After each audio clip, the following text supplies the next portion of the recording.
Hi everyone, how are you today? Today's video is going to be about the science of addictive food. So I'm Kelsie Michaud and I help people create healthy habits and mindset so they can lose weight sustainably for long-term success. So let's dive right in because I know that this is a stressful time and a lot of us are stress eating, we're emotional eating, and we are just addicted to certain foods. And there's a reason for that. It's not your fault. There's science behind this, why you actually are addicted to certain foods and why you feel like you just can't stop eating them.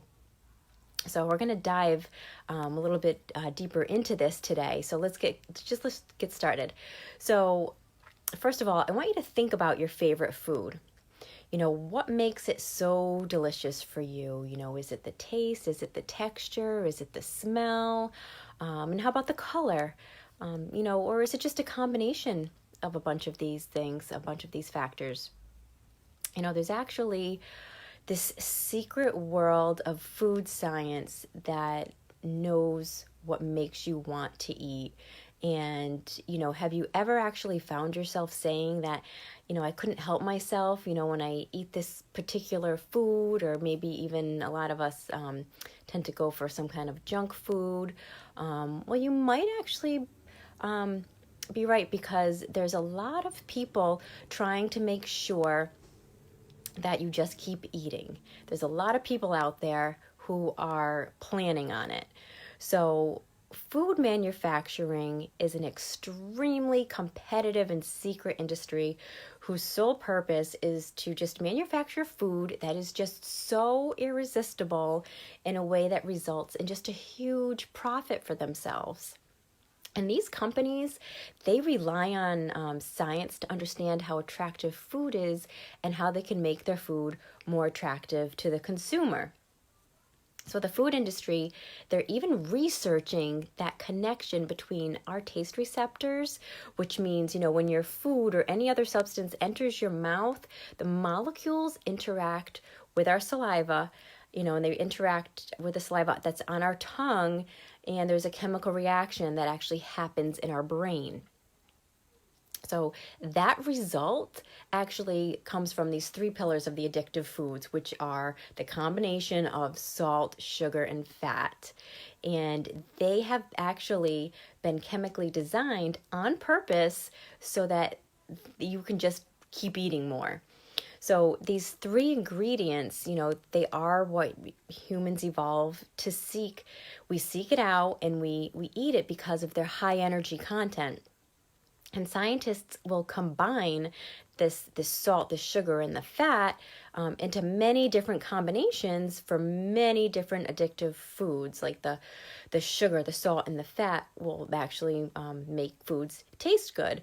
But they do more than that. They're actually proven to make our brain fire off our endorphins.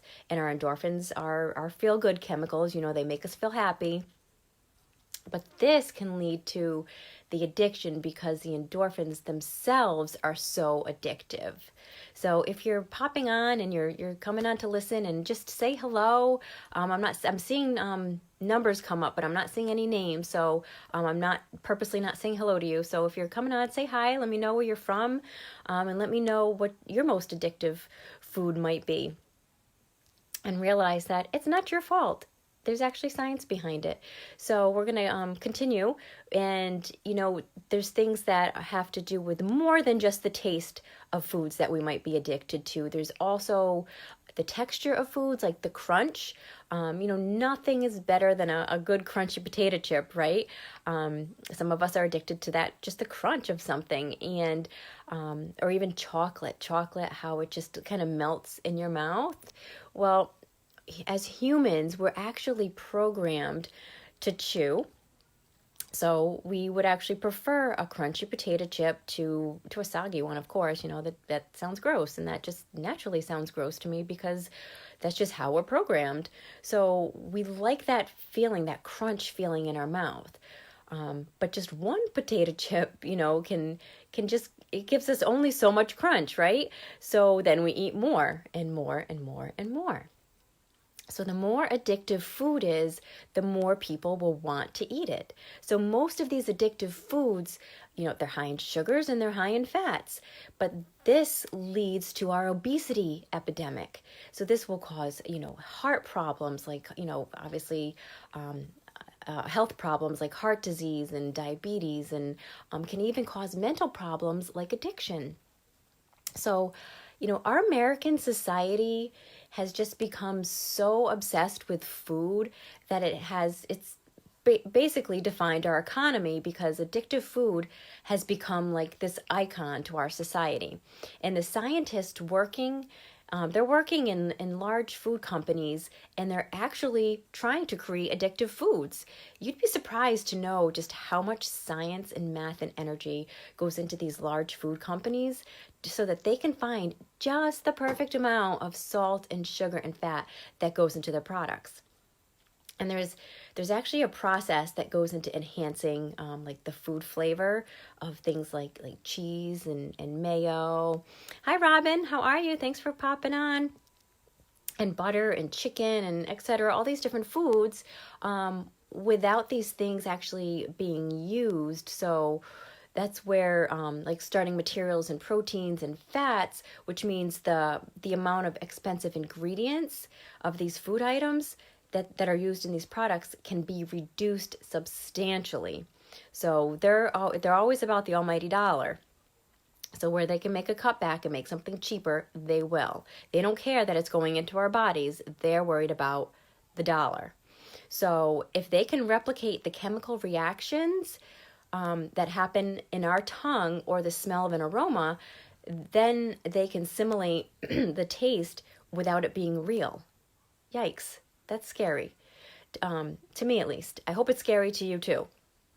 So we are seeing trends like obesity and health issues just increasing mainly by these junk foods. So obesity is correlated with, coronary artery disease, type 2 diabetes, as I mentioned, high blood pressure, heart attack, heart failure. And companies, they come out with foods that are called nourish, and that's just another word for making you want more. Makes sense, right? Well, it's also called, this technical term is hedonic hyperphagia. And scientists they say that your inability to stop eating junk food is called this hedonic hyperphagia. So what they actually want is for you, or from you, is to put an end to that product. You eat more, and then they often achieve more of it by this very intense taste in your mouth. So they're achieving that hedonic hyperphagia by giving you this product that has this really intense taste in your mouth. And when you eat it, that intense flavor, it actually dies out quickly. So then by the time you finish your actual mouthful, you're looking for more. You want that taste again because it was strong, it died out quickly, and now you're like, oh, I liked that, I want more. So then you go for more, and then you're continuing to look for that taste, which you lost to begin with, through consuming more of those processed foods. So scientists believe that the reason that you actually stop eating the food is what they call sensory specific satiety.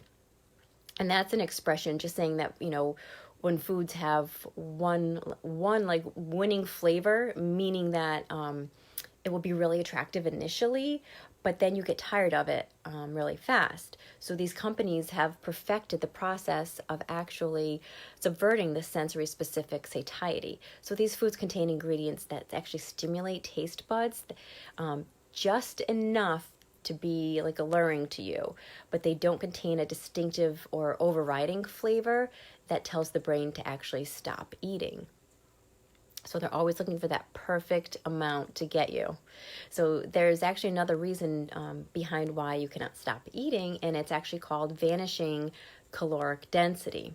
And this goes for foods like potato chips that I had mentioned. And what happens is in your brain actually gets tricked into thinking that the calories have gone away, they've vanished, and then you're much more apt to keep eating because your brain sends you this signal that have had enough. So the there's actually no caloric density, which means the brain thinks that there's no calories in the food. So then the foods that you're consuming, your brain just keeps telling you that you want more because it's thinking that it's not really getting what it needs. So also, since these products sit on shelves for many, many months, the ingredients have nothing to do with the some of the ingredients have nothing to do with the taste and the nutrients. But as preservatives and chemicals, they control the appearance and the texture, and there's ingredients known as flavor enhancers, and those are also there to trip up your brain into tasting something that is actually not even there. So there's actually a tremendous amount of money spent for creating these tastes and these smells that they feel real, but in reality, they're really artificial. So because without flavor enhancement, no one would actually eat these processed foods. So it would actually end up not tasting good and nobody would really want them like we do now. But somehow you will still be back for more because the food industry depends on it. So these companies, they are fully aware that their products are harmful to our own human health, but they're totally not concerned about the effects of the harm on our humanity.